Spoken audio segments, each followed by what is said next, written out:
last year, I had to do school on the computer. Did you?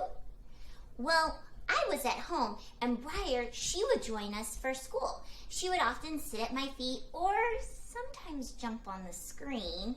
Occasionally, the mailman would come by, and she would bark at him too. Well, it got a little exciting. So this story is about a teacher's pet, literally a pet like Briar. Let's read it and hear about all the funny things that happened.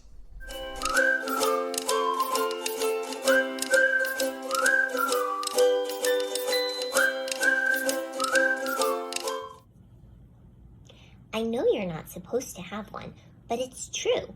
Briar is the teacher's pet. Every day, just as I am about to give an amazing answer to my teacher's question about the life cycle of the butterfly, Briar puts her face on the screen.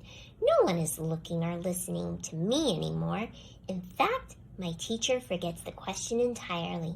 Teacher's pet. When I tried to do my show and tell, Briar skipped my turn and decided to show off her toy instead. Did you know she can do tricks with her toy? Try following that. It's not easy. Teacher's pet. My teacher kept me after class, saying that I had not turned in the latest assignment. I tried to explain that Briar must have eaten it, but for some reason she didn't believe me. Teacher's pet.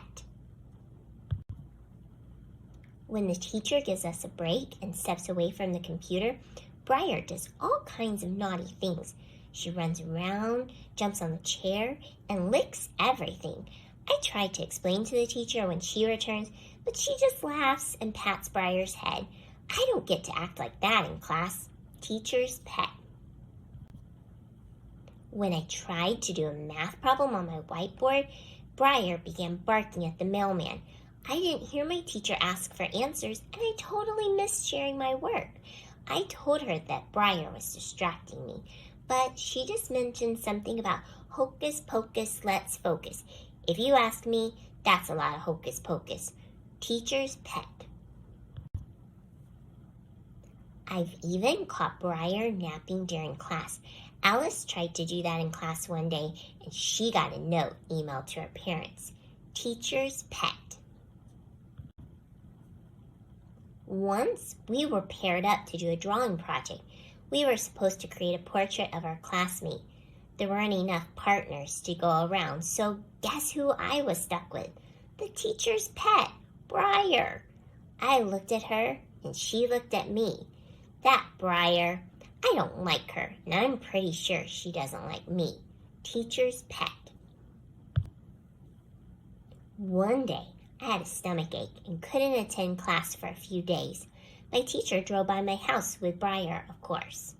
I watched him wave from the window. Then guess what? Briar came to the door with a small gift for me. There were crayons, slime, books, all my favorite things. I guess Briar had been paying attention in class. She seemed to know me quite well. Maybe she wasn't so bad after all. From that day on, Briar and I got along in class. We played during breaks, we talked at the end of class, and sometimes I even drew pictures for her. I guess teachers' pets aren't so bad after all.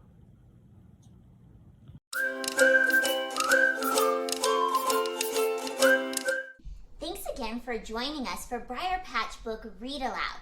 Hopefully you enjoyed that story and you can relate to it from being at school on the computer. Hopefully you learn to appreciate the teacher's pet like the little girl in the story. See you next time on Briar Patch Book Read Aloud. Bye! Please like and subscribe and keep on joining us for more read-alouds.